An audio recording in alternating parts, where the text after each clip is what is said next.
Olá pessoal, eu sou o Vitor da Escola do Consumidor e hoje nós vamos tratar da prática abusiva de recusa de fornecimento.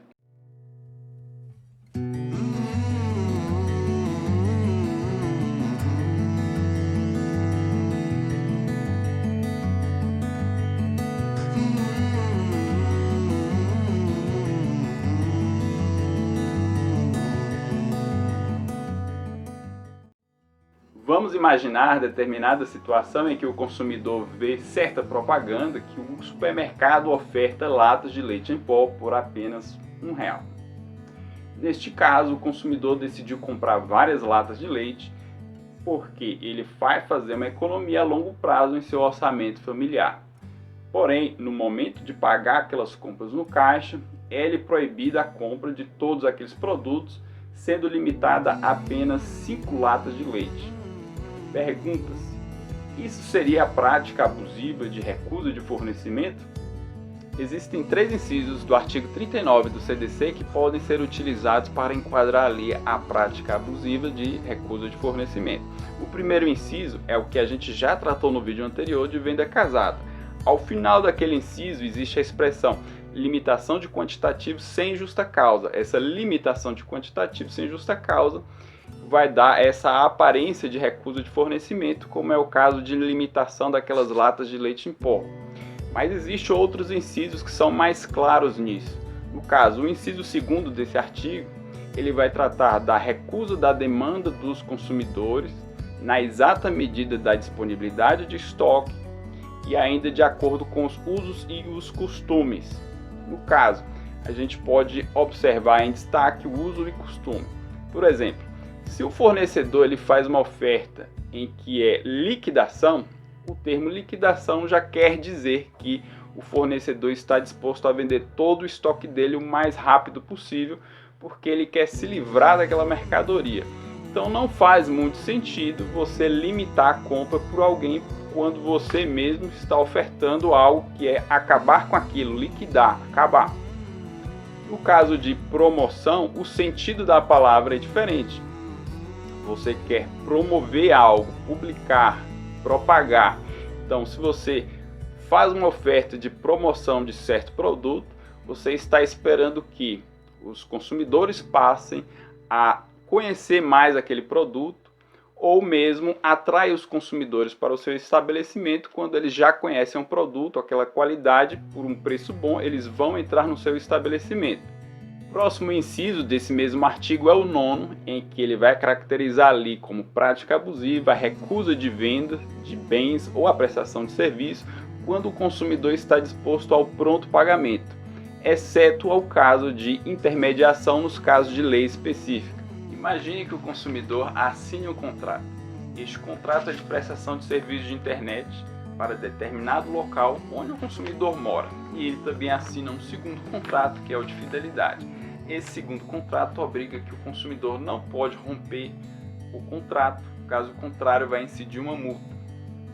Durante algum tempo, o consumidor paga suas obrigações e o fornecedor presta o serviço sem nenhum problema. Mas ocorre um problema na vida do consumidor e ele vai ter que mudar de endereço para um local distante. Nesse caso, a concessionária não vai ter a infraestrutura de cabeamentos para aquele endereço, ou mesmo ela pode não ter os direitos de concessão para aquela área. Nesse caso, a concessionária não é obrigada a prestar o serviço naquela localidade, não sendo recusa de fornecimento nessa situação. Mas quem deu causa ao rompimento do contrato foi o consumidor ao se mudar para o endereço em que a concessionária não pode prestar o serviço, sendo então devida àquela multa de fidelidade. Um outro caso, por exemplo, seria se o consumidor ele quer contratar um profissional liberal e é informado que não existe agenda. Então, nesse caso, não é prática abusiva a recusa, pois está dentro da impossibilidade do profissional prestar aquele serviço. Agora, um caso diferente seria se houve assinatura do contrato, existem obrigações e naquele contrato não existe o prazo para o cumprimento das obrigações pelo profissional. Então, nesse caso é prática abusiva pelo fato de não existir o prazo para o cumprimento das obrigações. E uma outra hipótese seria, no contrato existe o prazo para o cumprimento da obrigação, mas ele não cumpre. Neste caso, é um ilícito civil o descumprimento contratual. Outro exemplo é quando o consumidor vai ao banco, pede crédito, financiamento ou um cartão de crédito. Nesse caso, a recusa feita pelo banco não é prática abusiva. Por quê? Vamos ao inciso 9 daquele artigo 39. Ali diz que é prática abusiva a recusa da venda de bem ou a prestação de serviço, no caso crédito, a quem se predispõe a pagar prontamente por aquilo. No caso, não existe crédito à vista. A pressuposto é de que o crédito vai ser pago depois. Nesse caso, o que o consumidor tem direito é de saber quais informações foram utilizadas pelo banco para avaliar a credibilidade do consumidor. Dentro desse contexto de pronto pagamento do inciso 9, a gente deve caracterizar ainda que o real, a moeda, ela é curso forçado. Isso significa o quê? Que o credor ou fornecedor, no caso, ele não pode se recusar a receber o dinheiro como forma de pagamento. Por essa razão, é muito recomendável que o fornecedor ponha no seu estabelecimento placas informando quais tipos de pagamento ele recebe além de dinheiro. Por exemplo, se ele não recebe cheque, ele deve informar que ele não recebe cheque.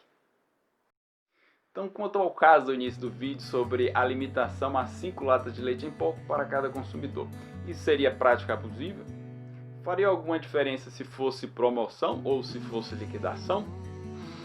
O Superior Tribunal de Justiça, ele que julga em última instância a interpretação da legislação federal, no caso, ele vai dar o significado dos termos utilizados pelo Código de Defesa do Consumidor, recebeu recentemente demandas nesse sentido e ele julgou 2 casos entendendo que não era prática abusiva a limitação de quantitativos desde que seja proporcional às necessidades de uma família média, pois essa limitação daria uma maior acessibilidade ao maior número de consumidores, ou seja, ele está dizendo que existe um direito coletivo dos consumidores a obter aquela oferta que é os produtos com menor preço.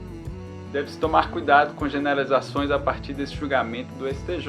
Por exemplo, se o supermercado faz uma propaganda com aquelas latas de leite pela metade do preço, mas não indica que existe a limitação de quantitativo de, por exemplo, 3 latas por cada consumidor, não é interessante, às vezes, para um consumidor que mora muito longe, se deslocar até aquele supermercado para comprar apenas 3 latas, pois a economia que ele faria na lata, ele vai perder com o transporte e o tempo que ele vai perder. Então, nesses casos, é muito recomendável que seja colocado na oferta, ali na propaganda, também a limitação dos quantitativos. Caso contrário, pode configurar uma propaganda enganosa. Um outro ponto que a gente deve observar sobre essa decisão do STJ é quanto à diferenciação de promoção e liquidação, que no caso não vai fazer diferença porque o fundamento da decisão do STJ foi a existência de um direito coletivo de possibilitar mais consumidores a obter o produto. Então não foi a definição comercial desses termos promoção e liquidação. Então, o que fica de forma curiosa nesse conceito é que, se o direito é coletivo dos consumidores, quem põe em prática esse direito é a limitação do fornecedor, que pode fazer ou não.